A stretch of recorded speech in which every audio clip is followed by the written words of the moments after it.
ಎಲ್ಲರಿಗೂ ನಮಸ್ಕಾರ. ಥಟ್ ಅಂತ ಹೇಳಿ ಕ್ವಿಜ್ ಕಾರ್ಯಕ್ರಮಕ್ಕೆ ತಮಗೆಲ್ಲ ಸ್ವಾಗತ.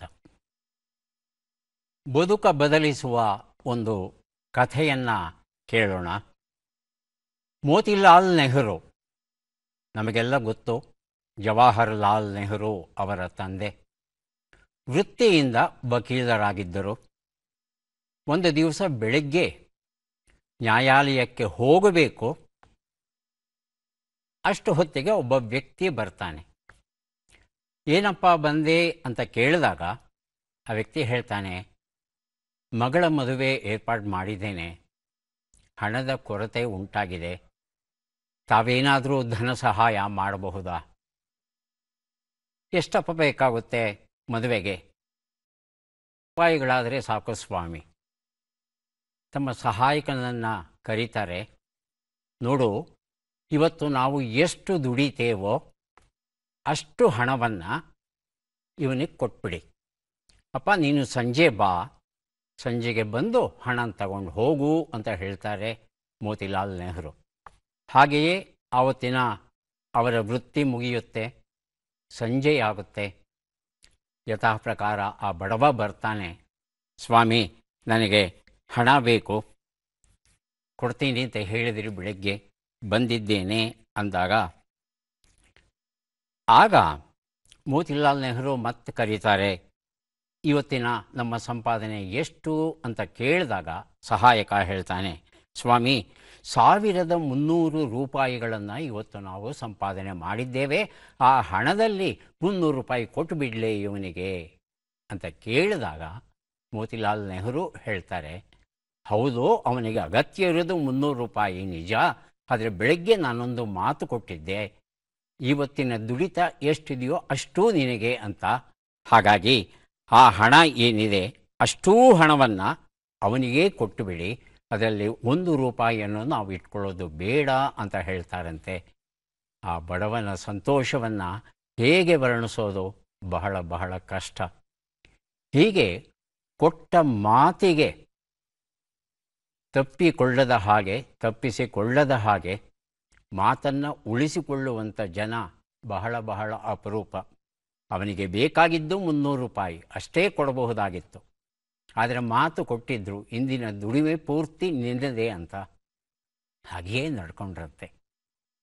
ಕಾರ್ಯಕ್ರಮವನ್ನು ಆರಂಭಿಸ್ತಾ ಇದ್ದೇವೆ. ಸ್ಪರ್ಧಿಗಳ ಪರಿಚಯ. ಮೊದಲ ಸ್ಪರ್ಧಿ. ನನ್ನ ಹೆಸರು ಸ್ವರೂಪ KS, ರಾಮನಗರ ಜಿಲ್ಲೆ ಕನಕಪುರದಿಂದ ಬಂದಿದ್ದೇನೆ. ಉಪನ್ಯಾಸಕಿಯಾಗಿ ನಾನು ಕೆಲಸ ನಿರ್ವಹಿಸ್ತಾ ಇದ್ದೇನೆ. ಬಿಡುವಿನ ಸಮಯದಲ್ಲಿ ಓದುವುದು ಹಾಗೆ ಹಾಡನ್ನು ಕೇಳುವುದು ನನ್ನ ಹವ್ಯಾಸ ಆಗಿದೆ. ಸ್ವರೂಪ ಅವರಿಗೆ ಸ್ವಾಗತವನ್ನು ಕೋರ್ತಾ ಇದ್ದೇವೆ. ಮುಂದಿನ ಸ್ಪರ್ಧಿ. ನನ್ನ ಹೆಸರು BR ರಾಜಶೇಖರ್ ಅಂತ, ಬ್ಯಾಲಿಕೆರೆ, ಮಾಗಡಿ ತಾಲೂಕು. ನಾನು ನಿವೃತ್ತ ಪ್ರೌಢಶಾಲಾ ಮುಖ್ಯ ಶಿಕ್ಷಕ. ನನಗೆ ಹವ್ಯಾಸಗಳು ಓದೋದು, ಕವನಗಳನ್ನು ಬರೆಯೋದು ಮತ್ತು ಇತರೆ ಸಾಂಸ್ಕೃತಿಕ ಚಟುವಟಿಕೆಗಳನ್ನು ಏರ್ಪಡಿಸೋದು ನನ್ನ ಹವ್ಯಾಸಗಳು. ಸಂತೋಷ ರಾಜಶೇಖರ್ ಅವರೇ, ಕಾರ್ಯಕ್ರಮಕ್ಕೆ ಸ್ವಾಗತವನ್ನು ಕೋರ್ತಾ ಇದ್ದೇವೆ ತಮಗೆ. ನಮ್ಮ ಮೂರನೆಯ ಸ್ಪರ್ಧಿ. ನನ್ನ ಹೆಸರು ಮಂಜುಳಾ H. ನಾನು ರಾಮನಗರದಿಂದ ಬಂದಿದ್ದೇನೆ. ಉಪನ್ಯಾಸಕಿಯಾಗಿ ಕೆಲಸ ಮಾಡ್ತಾ ಇದ್ದೇನೆ. ಪೇಂಟಿಂಗ್, ಡ್ರಾಯಿಂಗ್ ಹಾಗೂ ರುಚಿಕಟ್ಟಾದ ಹೊಸ ಹೊಸ ಅಡಿಗೆಗಳನ್ನ ಮಾಡ್ತಕ್ಕಂಥದ್ದು ನನ್ನ ಹವ್ಯಾಸ. ಸಂತೋಷ ಮಂಜುಳಾ ಅವರೇ, ಕಾರ್ಯಕ್ರಮಕ್ಕೆ ಸ್ವಾಗತ ತಮಗೆ. ಮೂವರು ಸಿದ್ಧವಾಗಿದ್ದರೆ ಕಾರ್ಯಕ್ರಮ ಆರಂಭಿಸೋಣ. ಮೊದಲಿಗೆ ನಿಯಮಗಳನ್ನು ಒಮ್ಮೆ ನೋಡಿಬಿಡೋಣ. ಒಟ್ಟು 10 ಪ್ರಶ್ನೆಗಳು. ಮೊದಲು ಬಜರ್ ಒತ್ತಿದವರಿಗೆ ಉತ್ತರ ನೀಡುವ ಅವಕಾಶ. ಪ್ರತಿ ಸರಿ ಉತ್ತರಕ್ಕೆ ಒಂದು ಪುಸ್ತಕ ಬಹುಮಾನ. ಆಯ್ಕೆಗಳು ಬರುವ ಮೊದಲೇ ಬಜರ್ ಒತ್ತಿ ಸರಿ ಉತ್ತರ ನೀಡಿದರೆ 2 ಪುಸ್ತಕ ಬಹುಮಾನ. 100 ಅಂಕ ಗಳಿಸಿದವರಿಗೆ ಒಂದು ಪುಸ್ತಕ, ವಿಶೇಷ ಬಹುಮಾನ. ನಕಾರಾತ್ಮಕ ತಂತ್ರಗಳಿಗೆ ಅವಕಾಶವಿಲ್ಲ. ಕಾರ್ಯಕ್ರಮದ ಮೊದಲ ಪುಸ್ತಕ, ಮೊದಲ ಪ್ರಶ್ನೆಯನ್ನು ಈಗ ನೋಡೋಣ. ವ್ಯಕ್ತಿತ್ವ ಚಿತ್ರಣ ಸಂಪುಟ, ಹಲವರು ರಾಷ್ಟ್ರಾರಾಧಕರು, SR ರಾಮಸ್ವಾಮಿ ಬರೆದಂಥ ಪುಸ್ತಕ. ಇದು ನಮ್ಮ ಪ್ರಶ್ನೆ. ಕ್ರಿಸ್ತಶಕ 7ನೇ ಶತಮಾನದಲ್ಲಿ ಸ್ಥಾಪನೆಯಾದ ಭಾರತದ ವಿಶ್ವವಿಖ್ಯಾತ ವಿಶ್ವವಿದ್ಯಾನಿಲಯ ಯಾವುದು? ಆಯ್ಕೆಗಳನ್ನು ನೋಡೋಣ. ಓದಂತಪುರಿ, ಮಾನ್ಯಖೇಟ, ವಿಕ್ರಮಶಿಲಾ, ವಲ್ಲಭಿ ಮೊದಲಿಗೆ ರಾಜಶೇಖರ್, ನಂತರ ಮಂಜುಳಾ. ಮಾನ್ಯಕೇಟ. ಮಾನ್ಯಖೇಟ ಆಯ್ಕೆ 2. ಮಂಜುಳಾ. ವಿಕ್ರಮಶೀಲ. ವಿಕ್ರಮಶಿಲ ಆಯ್ಕೆ 3. ಉತ್ತರವನ್ನು ನೋಡೋಣ. ವಿಕ್ರಮಶಿಲ ಸರಿಯಾದ ಉತ್ತರ. ಹಲವರು ರಾಷ್ಟ್ರಾರಾಧಕರು ಎನ್ನುವ ಈ ಒಂದು ಪುಸ್ತಕವನ್ನು ಮಂಜುಳಾ ಅವರಿಗೆ ಕೊಟ್ಟಿದ್ದೇವೆ.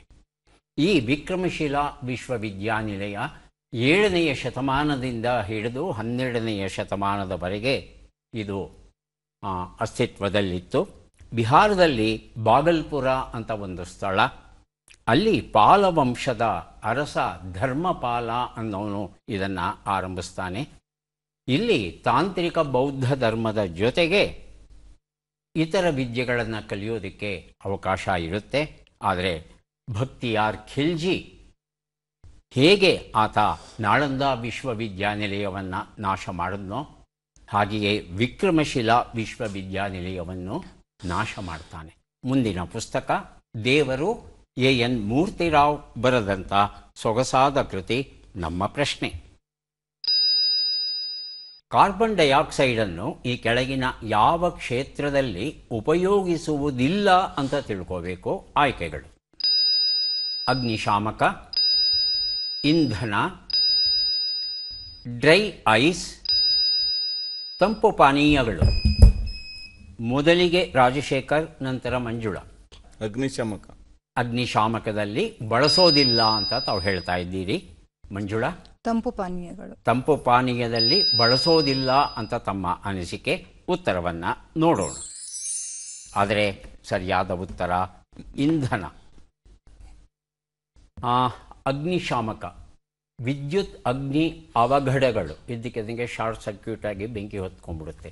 ಏನು ಹಾಕಿ ಆರಿಸ್ತೀರಿ? ನೀರು ಹಾಕ್ತೀರಾ? ನೀರು ಹಾಕಿದ್ರೆ ಮತ್ತಷ್ಟು ಜೋರಾಗಿ ಉರಿಯುತ್ತೆ. ಮರಳು. ಅಂತಹ ಸಂದರ್ಭದಲ್ಲಿ ಮರಳು ಹಾಕ್ಬೋದು, ಇಲ್ಲಾಂದರೆ ಕಾರ್ಬನ್ ಡೈಆಕ್ಸೈಡ್ ಅಗ್ನಿಶಾಮಕವನ್ನು ಬಳಸಬಹುದು. ಹಾಗಾಗಿ ಅಗ್ನಿಶಾಮಕದಲ್ಲಿ ಬಳಸ್ತಾರೆ. ಹಾಗೆಯೇ ನಾವು ಸೋಡಾ ಪಾನೀಯ ಅಂತ ಕುಡಿತೀವಿ, ಅದರಲ್ಲಿ ಯಾವ ಗುಳ್ಳೆಗಳು ಬರುತ್ತಲ್ಲ, ಏನದು? ಕಾರ್ಬನ್ ಡೈಆಕ್ಸೈಡೇ. ಹಾಗೆಯೇ ಅದನ್ನು ಡ್ರೈ ಐಸ್ ಅಂತ, ಈ ಚಲನಚಿತ್ರಗಳಲ್ಲೆಲ್ಲ ಹೊಗೆ ಬಂದ ಹಾಗೆ, ಮಂಜು ಬಂದ ಹಾಗೆ ಮಾಡ್ತಾರಲ್ವ, ಅದು ಮಾಡೋದು ಡ್ರೈ ಐಸಿಂದ. ಆ ಡ್ರೈ ಐಸನ್ನು ನೀರಿನ ಸಂಪರ್ಕಕ್ಕೆ ತಂದರೆ ಆ ಬಿಳಿಯ ಮೋಡ ಉತ್ಪಾದನೆಯಾಗುತ್ತೆ. ಆದರೆ ಇದನ್ನು ಇಂಧನವನ್ನಾಗಿ ಬಳಸೋದಕ್ಕೆ ಇದುವರೆಗೂ ಸಾಧ್ಯವಾಗಿಲ್ಲ. ಮುಂದಿನ ಪುಸ್ತಕ ಮಾತೆನ್ನುವ ಶಬ್ದದಲ್ಲಿ ನಾದವಿರಲಿ ಎನ್ನುವ ಪುಸ್ತಕ. ಡಾಕ್ಟರ್ ಪ್ರದೀಪ್ ಕುಮಾರ್ ಹೆಬ್ರಿ ಇದನ್ನು ಬರೆದಿದ್ದಾರೆ. ಪ್ರಶ್ನೆ: ಕೀಲ್ ಕಾಲುವೆ ಯಾವ ದೇಶದಲ್ಲಿ ಇದೆ? ಆಯ್ಕೆಗಳನ್ನು ನೋಡೋಣ. Germany, France, Portugal, Britain. ಮೊದಲಿಗೆ ಬಜರ್ ಒತ್ತಿದ್ದಾರೆ ರಾಜಶೇಖರ್, ಆನಂತರ ಸ್ವರೂಪ. ಮಂಜುಳವರೇ ಬಜರ್ ಒತ್ತಿ. ಒತ್ತಿದ್ದೀನಿ ಸರ್. ಹಾಂ, ನೀವು ಅಂಗೈ ಬಳಸಿ ಒತ್ತಿದ್ರೆ ದಯವಿಟ್ಟು ಅಂಗೈ ಬಳಸಬೇಡಿ, ತೋರ್ಬೆರಳೆ ಬಳಸಿ. ಪೋರ್ಚುಗಲ್. ಮೊದಲಿಗೆ ರಾಜಶೇಖರ್. ಪೋರ್ಚುಗಲ್. ಪೋರ್ಚುಗಲ್ ಆಯ್ಕೆ 3. ಸ್ವರೂಪ. ಆಯ್ಕೆ 1 ಜರ್ಮನಿ. ಜರ್ಮನಿ. ಉತ್ತರವನ್ನು ನೋಡೋಣ. ಜರ್ಮನಿ ಉತ್ತರ ಸರಿಯಾಗಿದೆ. ಮಾತೆನ್ನುವ ಶಬ್ದದಲ್ಲಿ ನಾದವಿರಲಿ ಎನ್ನುವ ಪುಸ್ತಕವನ್ನು ಕೊಟ್ಟಿದ್ದೇನೆ. ಉತ್ತರ ಜರ್ಮನಿಯಲ್ಲಿ ಉಂಟಂತೆ ಈ ಒಂದು ಕಾಲುವೆ. ನಾರ್ತ್ ಸಿ ಮತ್ತು ಬಾಲ್ಟಿಕ್ ಸಿ ಅಂತ 2 ಸಮುದ್ರಗಳು, ಇವೆರಡನ್ನೂ ಇದು ಸಂಪರ್ಕಿಸುತ್ತೆ. ಸುಮಾರು 98 ಕಿಲೋಮೀಟರ್ ಉದ್ದ ಇದೆಯಂತೆ. ಇದು ಅತ್ಯಂತ ವ್ಯಸ್ತವಾಗಿರ್ತಕ್ಕಂಥ ಒಂದು ಕಾಲುವೆ. ಅಂದರೆ ಒಂದು ವರ್ಷದಲ್ಲಿ ಸುಮಾರು 30,000 ಹಡಗುಗಳು ಹೋಗ್ತಾ ಇರುತ್ತೆ, ಇಲ್ಲ ಬರ್ತಾ ಇರುತ್ತಂತೆ. ಹಾಗಾಗಿ ಜಗತ್ತಿನಲ್ಲಿ ಅತ್ಯಂತ ವ್ಯಸ್ತವಾಗಿರ್ತಕ್ಕಂಥ ಕಾಲುವೆಗಳಲ್ಲಿ ಇದು ಬಹಳ ಬಹಳ ಮುಖ್ಯವಾದದ್ದು. ಯುರೋಪ್ ದೇಶದ ವಾಣಿಜ್ಯ ವ್ಯವಹಾರ, ಅರ್ಥವ್ಯವಸ್ಥೆ ಏನಿದೆ ಅದು ಸದೃಢವಾಗಿ ಇರೋದಕ್ಕೆ ಈ ಒಂದು ಕಾಲುವೆ ತೀರಾ ಅಗತ್ಯ ಆಗಿದೆ. ಒಂದು ವೇಳೆ ಏನಾದರೂ ತೊಂದರೆಯಾಗಿ ಈ ಹಡಗುಗಳ ಸಂಚಾರ ನಿಂತು ಹೋದರೆ ಭಾರೀ ಹೊಡೆತ ಬೀಳುತ್ತೆ ಯುರೋಪಿನ ಬಹಳಷ್ಟು ದೇಶಗಳಿಗೆ. ಮುಂದಿನ ಪುಸ್ತಕ ನೀವು ಶತಾಯುಷಿಗಳಾಗಿ. ಲೇಖಕರು ಡಾಕ್ಟರ್ ಅಣ್ಣಪ್ಪ ಪಾಂಗಿ. ನಮ್ಮ ಪ್ರಶ್ನೆ: ಜಗತ್ತಿನ ಅನಾಥ ರೋಗಗಳಲ್ಲಿ ಒಂದಾದ ಮಧುರಾಪಾದಕ್ಕೆ ಸಂಬಂಧಪಟ್ಟ ಏಕೈಕ ಪ್ರಯೋಗಾಲಯವು ಯುದ್ಧದಲ್ಲಿ ನಾಶವಾಯಿತು. ಎಲ್ಲಿ ಅಂತ ತಿಳ್ಕೋಬೇಕು. ಆಯ್ಕೆಗಳನ್ನು ನೋಡೋಣ. ಮೆಕ್ಸಿಕೋ, ಪೆರು, ಬೊಲಿವಿಯಾ, ಸೂಡಾನ್. ಮೊದಲಿಗೆ ಬಜರುತ್ತಿದ್ದಾರೆ ಮಂಜುಳಾ, ನಂತರ ಸ್ವರೂಪ. ಬೊಲಿವಿಯಾ. ಬೊಲಿವಿಯಾ ಅಂತ ಹೇಳ್ತಾ ಇದ್ದಾರೆ. ಆಯ್ಕೆ 3 ಸ್ವರೂಪ ಪೆರು. ಪೆರು. ಉತ್ತರವನ್ನು ನೋಡೋಣ. ಆದರೆ ಸರಿಯಾದ ಉತ್ತರ ಸೂಡಾನ್ ಆಗಿತ್ತು. ಕಾಯಿಲೆಗಳಲ್ಲಿ ಅನಾಥ ಕಾಯಿಲೆಗಳು ಆರ್ಫನ್ ಡಿಸೀಸಸ್ ಅಂತ ಕರೀತಾರೆ. ಕಾಯಿಲೆ ಹೇಗೆ ಅನಾಥವಾಗುತ್ತೆ ಅನ್ನೋ ಗೊಂದಲ ಉಂಟಾಗಬಹುದು. ಜಗತ್ತಿನ ಯಾವುದೇ ವೈಜ್ಞಾನಿಕ ಸಂಸ್ಥೆ ಈ ಕಾಯಿಲೆಗಳ ಬಗ್ಗೆ ಅಧ್ಯಯನ ಮಾಡೋಕ್ಕೆ ಬರೋಲ್ಲ, ಯಾಕಂದರೆ ಹಣ ಇಲ್ಲ. ಅದರಲ್ಲೂ ಔಷಧಗಳನ್ನು ತಯಾರಿಸುವಂಥ ಏನಿದೆ ಇವುಗಳ ತಂಟೆಗೆ ಬರೋದಿಲ್ಲ. ಉದಾಹರಣೆಗೆ ಕ್ಷಯಕ್ಕೇನೋ ಒಂದು ಔಷಧಿ ಕಂಡುಹಿಡಿದ್ವಿ ಅಂತ ಇಟ್ಕೊಳ್ಳಿ, ಅದಕ್ಕೆ ದುಬಾರಿ ಬೆಲೆ ಇಡೋಕ್ಕಾಗುತ್ತಾ? ಆಗಲ್ಲ. ಇಡೋಕ್ಕೆ ಇಟ್ಟರೆ ಯಾರು ಕೊಂಡ್ಕೋತಾರೆ? ಕ್ಷಯ ಹೆಚ್ಚಿಗೆ ಬರೋದು ಬಡವರಿಗಲ್ವಾ? ಹಾಗಾಗಿ ಅದರ ಸಹವಾಸವೇ ಬೇಡ ಅಂತ ವಿಜ್ಞಾನಿಗಳು ದೂರ ಇದ್ದಾರೆ, ಔಷಧ ಕಂಪನಿಗಳು ದೂರ ಇವೆ. ಹಾಗಾಗಿ ಕೆಲವು ರೋಗಗಳು ಅನಾಥ ರೋಗಗಳು, ಅಂದರೆ ಹಣವಿಲ್ಲದೆ ಇರ್ತಕ್ಕಂಥ ರೋಗಗಳು. ಅವುಗಳಲ್ಲಿ ಮಧುರಾ ಫುಟ್ ಒಂದು. ಈ ಮಧುರಾ ಫುಟ್ ಅಂದರೆ ಏನು ಅಂತ ಕೇಳ್ತಂದರೆ, ಇದನ್ನು ಮೊದಲ ಬಾರಿಗೆ ತಮಿಳುನಾಡಲ್ಲಿ ಇರ್ತಕ್ಕಂಥ ಮಧುರೈ ಅಂತ ನಗರ ಇದೆಯಲ್ಲ, ಆ ನಗರದಲ್ಲಿ ಪತ್ತೆ ಹಚ್ತಾ ಇರುತ್ತೆ. ಯುಮೈಸಿಟೋಮಾ ಅಂತ ಒಂದು ಶಿಲೀಂಧ್ರ, ಹಾಗೆಯೇ ಆಕ್ಟಿನೋಮೈಸಿಟೋಮಾ ಅನ್ನೋ ಬ್ಯಾಕ್ಟೀರಿಯಾ, ಇವೆರಡೂ ಸೇರಿಕೊಂಡು ಚರ್ಮದಿಂದ ಹಿಡಿದು ಮೂಳೆಯವರೆಗೆ ಇದು ರೋಗವನ್ನು, ಗಾಯವನ್ನು, ಊತವನ್ನು ಉಂಟು ಮಾಡುತ್ತೆ. ಕಾಲು ಇಷ್ಟಪ್ಪ ಊದ್ಕೊಂಡ್ಬಿಡುತ್ತೆ. ಅಷ್ಟು ಸುಲಭವಾಗಿ ಗುಣ ಆಗಲ್ಲ. ಬಡವರನ್ನೇ ಹೆಚ್ಚು ಕಾಡೋದು. ಯಾರು ಹೊಲ ಗದ್ದೆಗಳಲ್ಲಿ ಕೆಲಸ ಮಾಡ್ತಾರೋ ಪಾದರಕ್ಷೆಗಳನ್ನು ಧರಿಸದೆ ಅಂತಹವರಿಗೆ ಈ ಕಾಯಿಲೆ ಬರೋ ಸಾಧ್ಯತೆ ಇರುತ್ತೆ. ಜಗತ್ತಲ್ಲಿ ಎಲ್ಲೆಡೆ ಕಂಡು ಬಂದರೂ ಸಹ ಇದಕ್ಕೆ ಯಾರೋ ಅದಕ್ಕೆ ಔಷಧಿ ಕಂಡು ಹಿಡಿತು ಅಂದರೆ ಯಾರು ಕೊಂಡ್ಕೋತಾರೆ? ಎಲ್ಲ 5 ರೂಪಾಯಿ 10 ರೂಪಾಯಿ ಕೊಡಿ ಔಷಧಿ ಅಂತ ಕೇಳ್ತಾರೆ. ಬೇಡವೇ ಬೇಡಪ್ಪ ಅಂತ ಬಿಟ್ಬಿಟ್ಟಿದ್ದಾರೆ. ಆದರೆ ಸೂಡಾನ್ ದೇಶ ಮಾತ್ರ ಇಡೀ ಜಗತ್ತಲ್ಲಿ ಈ ಕಾಯಿಲೆಗೆ ಸಂಬಂಧಪಟ್ಟಂಥ ಒಂದೇ ಒಂದು ಪ್ರಯೋಗಾಲಯ ಇತ್ತಂತೆ. ಅಧ್ಯಯನವನ್ನು, ಸಂಶೋಧನೆಯನ್ನು ಮಾಡ್ತಾ ಇದ್ರಂತೆ. ಆದರೆ ಅಲ್ಲಿ ನಡೆಯುವಂಥ ಅಂತಃಕಲ ಯುದ್ಧಗಳು ಇರುತ್ತಲ್ಲ, ಆ ಯುದ್ಧದಲ್ಲಿ ಈ ಪ್ರಯೋಗಾಲಯ ಸರ್ವನಾಶವಾಗಿದೆ. ಮುಂದೆ ಏನು ಗೊತ್ತಿಲ್ಲ. ಡಾಕ್ಟರ್ ನಾ ಸೋಮೇಶ್ವರ ಬರೆದ ಆರೋಗ್ಯ ಸಂಹಿತೆ ಎನ್ನುವ ಸ್ವಸ್ಥ ಜೀವನಕ್ಕೆ ಸರಳ ಕೈಪಿಡಿ ಎನ್ನುವ ಪುಸ್ತಕ. ಪ್ರಶ್ನೆ: ಬಿಟ್ಟ ಅಕ್ಷರಗಳನ್ನು ತುಂಬಿ. ದ, ಲೇ, ಬಂ, ಖ, ದಿ.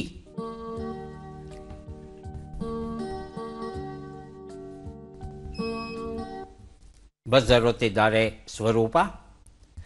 ದಾಖಲೆ ಸಂಬಂಧ ಖರೀದಿ. ದಾಖಲೆ ಸಂಬಂಧಿತ ಖರೀದಿ. ದಾಖಲೆ ಸಂಬಂಧಿತ ಖರೀದಿ. ಸಂಬಂಧಿತ ಅಂದ್ರೆ ಏನು? ಅದಕ್ಕೆ ರಿಲೇಟ್ ಆಗಿ ಅಲ್ಲ, ಅಕ್ಷರಗಳು ಸರಿ ಹೊಂದುತ್ತೆ, ಬಟ್ ಆದರೆ ಅರ್ಥ ನನಗೆ ಹೊಳಿತಾ ಇಲ್ಲ. ದಾಖಲೆ ಆಗಬಹುದು, ಸಂಬಂಧಿತ ಆಗಬಹುದು, ಖರೀದಿ ಆಗಬಹುದು. ಆದರೆ 3 ಶಬ್ದಗಳ ನಡುವೆ ಏನು ಸಂಬಂಧ ಅಂತ ರಾಜಶೇಖರ್ ಒಂದು ಕೇಳಲ್ಲ? ಹೇಳಿ ರಾಜಶೇಖರ್. ದಾಖಲೆಯ ಬಂಧಿತ ಖರೀದಿ. ದಾಖಲೆಯ ಬಂಧಿತ ಖರೀದಿ. ದಾಖಲೆಯ ಮುಂದಿನೇನು? ದಾಖಲೆಯ ಬಂಧಿತ ಖರೀದಿ. ಬಂಧಿತ. ಜೈಲಿಗೆ ಹಾಕಿದಾರ? ನಂಗೆ ಗೊತ್ತಾಗ್ತಾ ಇಲ್ಲ. ಮಂಜುಳಾರೆ, ದಾಖಲೆ ಬಂದಾಗ ಖರೀದಿ. ಉತ್ತರವನ್ನು ನೋಡೋಣ. ದಾಖಲೆಯ ಬಂಗಾರ ಖರೀದಿ ಅನ್ನೋದು ಸರಿಯಾದ ಉತ್ತರ ಆಗಿತ್ತು. ಮುಂದಿನ ಪುಸ್ತಕ ಎಲ್ಲರಂತಲ್ಲ ಡಾಕ್ಟರ್ ಕಾರಂತರು, ಸಂಪಾದಕರು ಪ್ರೊಫೆಸರ್ ಸಿ ಉಪೇಂದ್ರ ಸೋಮಯಾಜಿ ಅವರು. ನಮ್ಮ ಪ್ರಶ್ನೆ: ಈ ಕೆಳಗಿನ ಲೆಕ್ಕಗಳನ್ನು ಪೂರ್ಣಗೊಳಿಸಿ ಉತ್ತರಗಳನ್ನೆಲ್ಲ ಕೂಡಿ ಅಂತಿಮ ಉತ್ತರವನ್ನು ನೀಡಿ. ಲೆಕ್ಕಗಳು ಈಗ ಬಂದಿವೆ. 59 ಕೂಡು 28, 91 ಕಳೆ 14, 12 ಗುಣಿಸು 14, 112 ಭಾಗಿಸು 8. ಆಗಲೇ ಬಜರ್ ಒತ್ತಿದ್ದಾರೆ ರಾಜಶೇಖರ್. ಅಂತಿಮ ಉತ್ತರ ಒಂದೊಂದು ಹೇಳ್ಬೇಕಾ? ಪೂರ್ತಿ ಗ್ರ್ಯಾಂಡ್ ಟೋಟಲ್. ಎರಡನೇದಾಗಿ ಸ್ವರೂಪ. ಮಂಜುಳಾ ಬಜರ್ ಒತ್ತಿದ್ರು, ಆದರೆ ದೀಪ ಬರಲಿಲ್ಲ. ದೀಪ ಬರಬೇಕು. ಹೇಳಿ ಸ್ವರೂಪ. ಓ, ಅವರು ಲೆಕ್ಕ ಮಾಡ್ತಾ ಇದ್ದಾರೆ. ಮೂರು ಇನ್ನೂ ಲೆಕ್ಕ ಮಾಡ್ತಾ ಇದ್ದಾರೆ, ಅದರ ಬಜರ್ ಓದೋಕ್ಕೆ ಪ್ರಯತ್ನಿಸ್ತಾ ಇದ್ದಾರೆ. ಮಂಜುಳಾ, 374. ಉತ್ತರವನ್ನು ನೋಡೋಣ. ಒಂದು ಉತ್ತರ 87, 77, 168, 14 ಎಲ್ಲವನ್ನ ಕೂಡಿದ್ರೆ 346 ಬಂದಿದೆ. 14 ಹಾಕಿದ್ದೀನಿ, ಕೂಡಿ ತಪ್ಪಾಗಿದೆಯಾ? 14 ಹಾಕಿದ್ದೀನಿ. ಪುಸ್ತಕ ಎಲ್ಲರಂತಲ್ಲ, ಡಾಕ್ಟರ್ ಕಾರಂತರು ಈ ಪುಸ್ತಕ ನನ್ನಲ್ಲೇ ಉಳಿತು. ಮುಂದಿನ ಪುಸ್ತಕ ಗೊಂಬೆಯಾಟಕ್ಕಾಗಿ ಪೌರಾಣಿಕ ನಾಟಕಗಳು, ಮುರಳಿ ಬರೆದಂಥ ಪುಸ್ತಕ. ಇದು ಪ್ರಶ್ನೆ. ಈ ಪದ್ಮ ಪುರಸ್ಕೃತರನ್ನು ಗುರುತಿಸಿ ಚಿತ್ರವನ್ನು ನೋಡೋಣ.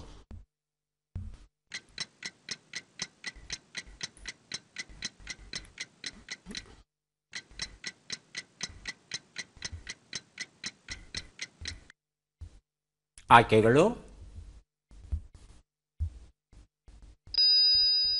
ಆಶುತೋಷ್ ಶರ್ಮಾ, ಬೈಜನಾಥ್ ಮಹಾರಾಜ್, ಅರುಣೋದಯ ಸಹ, ಭರತ್ ಗುಪ್ತಾ.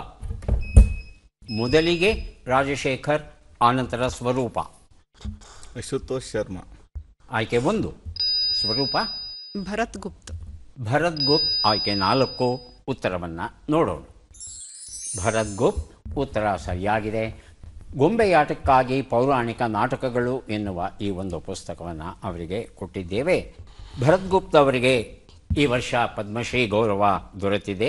ಉತ್ತರ ಪ್ರದೇಶಕ್ಕೆ ಸೇರಿದವರು ಇವರು. ಮೂಲತಃ ರಂಗಭೂಮಿ ಕಲಾವಿದರು. ಆದರೆ ಇವರು ಸಿತಾರ್ ಮತ್ತು ಸುರಬಹಾರ್ ಅಂತ ವಾದ್ಯಗಳು ಏನಿವೆ ಅವುಗಳನ್ನು ನುಡಿಸುವುದರಲ್ಲಿ ಇವರು ಪ್ರಸಿದ್ಧರಾಗಿದ್ದಾರೆ. ಮೂಲತಃ ಇವರು ಪ್ರಾಚಾರ್ಯರು, ದಿಲ್ಲಿ ವಿಶ್ವವಿದ್ಯಾನಿಲಯದಲ್ಲಿ ಪಾಠವನ್ನು ಹೇಳ್ತಾರೆ. ಹಾಗಾಗಿ ಈ ರಂಗಭೂಮಿ ವಾದ್ಯ ನುಡಿಸುವಿಕೆ ಒಂದು ರೀತಿಯ ಹವ್ಯಾಸದ ಹಾಗೆ ಬೆಳೆದು ಬಂದಿದೆ. ಆದರೆ ಅವರು ಹೆಸರನ್ನು ಗಳಿಸಿರೋದು ರಂಗಭೂಮಿಯ ಸೇವೆಗಾಗಿ. ಮುಂದಿನ ಪುಸ್ತಕ ನಕ್ಕಾವ ಗೆದ್ದಾವ, ಗಂಗಾವತಿ ಪ್ರಾಣೇಶ್ ಬರೆದಂಥ ಪುಸ್ತಕ. ಇದು ನಮ್ಮ ಪ್ರಶ್ನೆ. ಈ ಅಕ್ಷರಗಳನ್ನು ಸರಿಯಾಗಿ ಜೋಡಿಸಿ. ಅಕ್ಷರಗಳು: ಇ, ಕಾ, ತಿ, ಲು, ಟ, ಗ, ರು, ನೆ. ಬಸವತಿಮ್ಮ ಸ್ವರೂಪ. ಹೇಳಿ. ಈರುಳು ತಿಗಣೆ ಕಾಟ. ಈರುಳು ತಿಗಣೆ ಕಾಟ ಅಂತಿದ್ದಾರೆ. ಹೌದಾ ಮಂಜುಳಾ? ಹೌದು ಸರ್. ತಿಗಣೆ ಕಾಟ ಹೌದು ಅಂತ ಹೇಳ್ತಾ ಇದ್ದಾರೆ. ಹೌದಾ? ನೋಡೋಣ. ಈರುಳು ತಿಗಣೆ ಕಾಟ ಉತ್ತರ ಸರಿಯಾಗಿದೆ. ಸ್ವರೂಪ ಈ ಉತ್ತರವನ್ನು ಮೊದಲು ಕೊಟ್ಟಿದ್ದಾರೆ. ನಕ್ಕಾವ ಗೆದ್ದಾವ ಈ ಒಂದು ಪುಸ್ತಕವನ್ನು ಅವರಿಗೆ ಕೊಟ್ಟಿದ್ದೇವೆ.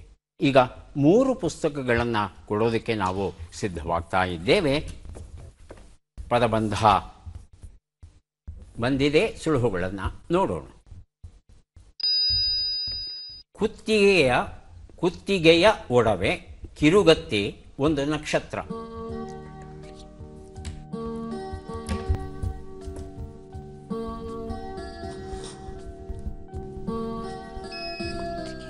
ಬಸ್ಸರ್ ಒತ್ತಿದ್ದಾರೆ ಸ್ವರೂಪ. ಒಂದು ಉತ್ತರ ಕಂಠಾಭರಣ. ಉತ್ತರವನ್ನು ನೋಡೋಣ. ಉತ್ತರ ಸರಿಯಾಗಿದೆ. ಇತರ ಲೋಕಗಳಿಗೆ ಸುಗಮ ಪ್ರಯಾಣ, ಭಕ್ತಿ ವೇದಾಂತ ಸ್ವಾಮಿ ಪ್ರಭುಪಾದ ಬರೆದಂಥ ಪುಸ್ತಕ ಕೊಟ್ಟಿದ್ದೇನೆ. 2-3 ಅವಕಾಶ ತಮಗೇ ಸಿಗುತ್ತೆ ಸ್ವರೂಪ ಅವರೇ. ತಾವು ಉತ್ತರ ಕೊಡಲಿಲ್ಲ ಅಂದರೆ ಮಂಜುಳಾ ಅವರನ್ನು ಕೇಳ್ತೇನೆ. 2ನೇ ಪ್ರಶ್ನೆಗೆ ಉತ್ತರ ಕಠಾರಿ. ಉತ್ತರವನ್ನು ನೋಡೋಣ. ಕಠಾರಿ ಉತ್ತರ ಸರಿಯಾಗಿದೆ. ಮಲೆನಾಡಿನ ಮಳೆಗಾಲದ ಅತಿಥಿಗಳು ಎನ್ನುವ ಪುಸ್ತಕ ಕೊಟ್ಟಿದ್ದೇನೆ. 3 ಉತ್ತರ. ಭರಣಿ. ಉತ್ತರವನ್ನು ನೋಡೋಣ. ಭರಣಿ ಉತ್ತರ ಸರಿಯಾಗಿದೆ. ಕಲಾ ತಪಸ್ವಿ ಎನ್ನುವ ಪುಸ್ತಕ ಸ್ವರೂಪ ಅವರಿಗೆ 3 ಪುಸ್ತಕ ಅವರಿಗೆ ದೊರೆತಿದೆ. ಈಗ ನಾವೆಲ್ಲ ಬಂದಿದ್ದೇವೆ ಕಾರ್ಯಕ್ರಮದ ಕೊನೆಯ ಘಟ್ಟಕ್ಕೆ. ಚಟ್ಪಟ್ ಚಿಂಕುರಳಿ 5 ಪ್ರಶ್ನೆಗಳು. ಮೊದಲ ಅವಕಾಶ ಸ್ವರೂಪ ಅವರಿಗೆ ದೊರೀತಾ ಇದೆ. ಸಿದ್ಧವಾಗಿದ್ದರೆ ಪ್ರಶ್ನೆಗಳನ್ನು ಆರಂಭಿಸ್ತೇವೆ. ಮೊದಲ ಪ್ರಶ್ನೆ: ಪಿ ಲಂಕೇಶ್ ಅವರಿಗೆ ಕೇಂದ್ರ ಸಾಹಿತ್ಯ ಅಕಾಡೆಮಿ ಪ್ರಶಸ್ತಿಯನ್ನು ತಂದುಕೊಟ್ಟ ಕೃತಿಯು ಯಾವುದು? ಕಲ್ಲು ಕರಗುವ ಸಮಯ, ಹುಳಿ ಮಾವಿನ ಮರ.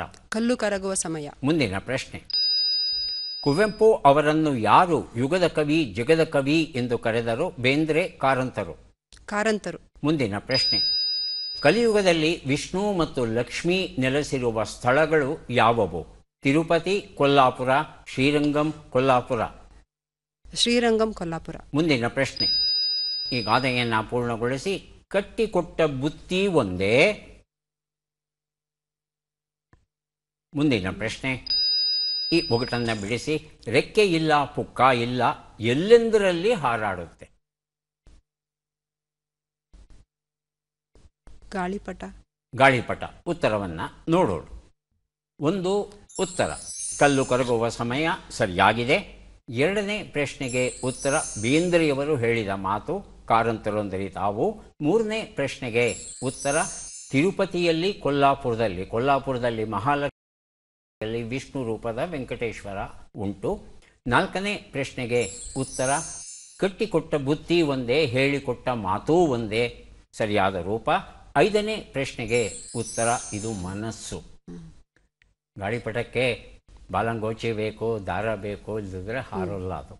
ಆದರೆ ಮನಸ್ಸು ಏನೂ ಬೇಡ, ಹಾರ್ತಾ ಹೋಗುತ್ತೆ. ಎಷ್ಟು ಸರಿ ಉತ್ತರ ಕೊಟ್ರಿ? ಒಂದು ಸರಿ ಉತ್ತರ ಕೊಟ್ಟಿದ್ದೀರಿ. ಒಂದು ಪುಸ್ತಕ ತಮಗೆ ಕೊಟ್ಟಿದ್ದೇವೆ. ರಾಜಶೇಖರ್ ಅವರು ಸಿದ್ಧವಾಗಿದ್ದರೆ ಪ್ರಶ್ನೆಗಳನ್ನು ಆರಂಭಿಸ್ತೇವೆ. ಮೊದಲ ಪ್ರಶ್ನೆ. ಇಮ್ಮಡಿ ಪುಲಿಕೇಶಿಯ ಕಾಲದಲ್ಲಿ ಕನ್ನಡ ನಾಡು ಎಲ್ಲಿಯವರೆಗೆ ವ್ಯಾಪಿಸಿತ್ತು? ಗೋದಾವರಿಯವರೆಗೆ, ನರ್ಮದಾ ನದಿಯವರೆಗೆ? ಗೋದಾವರಿಯವರಿಗೆ. ಮುಂದಿನ ಪ್ರಶ್ನೆ. ಕುವೆಂಪು ಅವರ ತಂದೆಯ ಹೆಸರು ವೆಂಕಟಪ್ಪ, ತಾಯಿಯ ಹೆಸರೇನು? ಸೀತೆ, ಪಾರ್ವತಿ? ಸೀತೆ. ಮುಂದಿನ ಪ್ರಶ್ನೆ. ತಾರಕಾಸುರನಿಗೆ ಯಾವ ಮುಖವಿತ್ತು ಎನ್ನಲಾಗಿದೆ? ಆನೆ, ಸಿಂಹ? ಆನೆ. ಮುಂದಿನ ಪ್ರಶ್ನೆ. ಈ ಗಾದೆಯನ್ನು ಪೂರ್ಣಗೊಳಿಸಿ. ಕಟ್ಟಿದೋರಿಗೆ ಒಂದೇ ಮನೆ. ಮುಂದಿನ ಪ್ರಶ್ನೆ. ಈ ಒಗಟನ್ನು ಬಿಡಿಸಿ. ಆರು ಗೆರೆ ಇದೆ, ಹೀರೆಕಾಯಲ್ಲ, ಹುಳಿಯಿದೆ, ನಿಂಬೆಕಾಯಲ್ಲ, ಬೆಟ್ಟದ ಮೇಲೆ ಹುಟ್ಟಿದರೂ ನಿಮ್ಮ ಮನೆಯಲ್ಲಿ ಇರುವೆನಲ್ಲ. ಉತ್ತರವನ್ನು ನೋಡ್ತಾ ಹೋಗೋಣ. ಒಂದು ಉತ್ತರ ನರ್ಮದಾ ನದಿಯವರೆಗೆ, ಕಾವೇರಿಯಿಂದ ಗೋದಾವರಿಯವರೆಗೆ ಅಂತ ಹೇಳೋದು ನೃಪತುಂಗನ ಕಾಲದಲ್ಲಿ. ಇವನು ಅವನಿಗಿಂತ ಬಹಳ ಹಿಂದೆ ಇದ್ದವನು ಈ ಮಡಿ ಪುಲಿಕೇಶಿ. ದಕ್ಷಿಣಾಪತೇಶ್ವರ ಅನ್ನೋ ಬಿರುದನ್ನು ಗಳಿಸ್ತಾನೆ ಹರ್ಷನನ್ನು ಸೋಲಿಸಿ. ಮುಂದಿನ ಪ್ರಶ್ನೆ. ಸೀತೆ ಉತ್ತರ ಸರಿಯಾಗಿದೆ. ಮೂರನೇ ಪ್ರಶ್ನೆಗೆ ಉತ್ತರವನ್ನು ನೋಡೋಣ. ಆನೆ ಸರಿಯಾಗಿದೆ. ನಾಲ್ಕನೇ ಪ್ರಶ್ನೆಗೆ ಉತ್ತರ ಕಟ್ಟಿದೋರಿಗೆ ಒಂದೇ ಮನೆ, ಬಾಡಿಗೆದಾರರಿಗೆ 10 ಮನೆ. ಐದನೇ ಪ್ರಶ್ನೆಗೆ ಉತ್ತರ ಇದು ಬೆಟ್ಟದ ನೆಲ್ಲಿಕಾಯಿಯ ವರ್ಣನೆ ಆಗಿತ್ತು. 2 ಪ್ರಶ್ನೆಗಳಿಗೆ ತಾವು ಉತ್ತರವನ್ನು ಕೊಟ್ಟಿದ್ದೀರಿ. ಹಾಗಾಗಿ 2 ಪುಸ್ತಕಗಳನ್ನು ತಮಗೆ ಕೊಟ್ಟಿದ್ದೇವೆ. ಈಗ ಅವಕಾಶ ಮಂಜುಳಾ ಅವರಿಗೆ ಬಂದಿದೆ. ಸಿದ್ಧವಾಗಿದ್ದರೆ ಪ್ರಶ್ನೆಗಳನ್ನು ಆರಂಭಿಸ್ತೇವೆ. ಮೊದಲ ಪ್ರಶ್ನೆ. ಕಂದ ಪದ್ಯಗಳಲ್ಲಿ ಎಷ್ಟು ಸಾಲುಗಳಿರುತ್ತವೆ? 4 ಸಾಲುಗಳು, 6 ಸಾಲುಗಳು? 4 ಸಾಲುಗಳು. ಮುಂದಿನ ಪ್ರಶ್ನೆ. ಕುವೆಂಪು ಅವರ ಪ್ರಾಥಮಿಕ ವಿದ್ಯಾಭ್ಯಾಸ ಎಲ್ಲಿ ನಡೆಯಿತು? ಕಾನ್ವೆಂಟಲ್ಲಿ, ಕೂಲಿ ಮಠದಲ್ಲಿ? ಕೂಲಿ ಮಠ. ಮುಂದಿನ ಪ್ರಶ್ನೆ. ತಾರಕಾಸುರನು ಯಾವ ಅಸ್ತ್ರದ ಬಲದಿಂದ ಎಲ್ಲ ದೇವತೆಗಳನ್ನು ಗೆದ್ದನು? ಬ್ರಹ್ಮಾಸ್ತ್ರ, ಪಾಶುಪತಾಸ್ತ್ರ? ಬ್ರಹ್ಮಾಸ್ತ್ರ. ಮುಂದಿನ ಪ್ರಶ್ನೆ. ಈ ಗಾದೆಯನ್ನು ಪೂರ್ಣಗೊಳಿಸಿ. ಕಡಿಲಾರದ ಕತ್ತಿ. ಮುಂದಿನ ಪ್ರಶ್ನೆ. ಈ ಓಟನ್ನು ಬಿಡಿಸಿ. ಸುಟ್ಟರೆ ಸಾಯಿಲಾರೆ, ಬಡಿದರೆ ಬದುಕಲಾರೆ. ಉತ್ತರವನ್ನು ನೋಡ್ತಾ ಹೋಗೋಣ. ಒಂದು ಉತ್ತರ 4 ಸಾಲುಗಳು, ಉತ್ತರ ಸರಿಯಾಗಿದೆ. ಎರಡನೇ ಪ್ರಶ್ನೆಗೆ ಉತ್ತರವನ್ನು ನೋಡೋಣ. ಕೂಲಿ ಮಠ ಸರಿಯಾಗಿದೆ. ಮೂರನೇ ಪ್ರಶ್ನೆಗೆ ಉತ್ತರ ಈಗ ಬಂತು, ಅದು ಪಾಶುಪತಾಸ್ತ್ರ ಆಗಿತ್ತು, ಈಶ್ವರ ಕೊಟ್ಟದ್ದು. ನಾಲ್ಕನೇ ಪ್ರಶ್ನೆಗೆ ಉತ್ತರ ಕಡಿಲಾರದ ಕತ್ತಿ, ಕೈಯಾಗಿದ್ರೇನು ಒರೆಯಾಗಿದ್ರೇನು. ಐದನೇ ಪ್ರಶ್ನೆಗೆ ಉತ್ತರ ಇದು ಮಡಕೆ. ಮಡಕೆನ ಇನ್ನಷ್ಟು ಸುಟ್ಟರೆ ಏನಾಗೋದಿಲ್ಲ, ಆದರೆ ಬಡಿದ್ರೆ ಅದು ಚೂರು ಚೂರಾಗುತ್ತೆ. ಎಷ್ಟು ಸರಿ ಉತ್ತರ ಆಯಿತು? 2 ಅಲ್ವಾ? 2 ಪುಸ್ತಕಗಳನ್ನು ತಮಗೆ ಕೊಡ್ತಾ ಇದ್ದೇವೆ. ಯಾರಿಗೆ ಎಷ್ಟು ಪುಸ್ತಕಗಳು ಬಂದಿವೆ ಅದನ್ನು ನೋಡುವ ಕ್ಷಣ ಈಗ ಬಂತು. ಸ್ವರೂಪ KS ಅವರಿಗೆ 7 ಪುಸ್ತಕ ತಮಗೆ ದೊರೀತಾ ಇದೆ. ಪುಸ್ತಕಗಳನ್ನು ಸ್ವೀಕರಿಸಿ. ಕಾರ್ಯಕ್ರಮದಲ್ಲಿ ಭಾಗಿಯಾಗಿದ್ದಕ್ಕೆ ತಮಗೆ ಧನ್ಯವಾದಗಳನ್ನು ಅರ್ಪಿಸ್ತಾ ಇದ್ದೇವೆ. ಧನ್ಯವಾದಗಳು. ರಾಜಶೇಖರ್ ಅವರಿಗೆ 2 ಒಳ್ಳೆಯ ಪುಸ್ತಕ ದೊರೆತಿದೆ. ಅಭಿನಂದನೆಗಳು. ಮಂಜುಳಾ ಅವರಿಗೆ 3 ಪುಸ್ತಕ ದೊರೀತಾ ಇದೆ. ಸ್ವೀಕರಿಸಿ. ಅಭಿನಂದನೆಗಳು.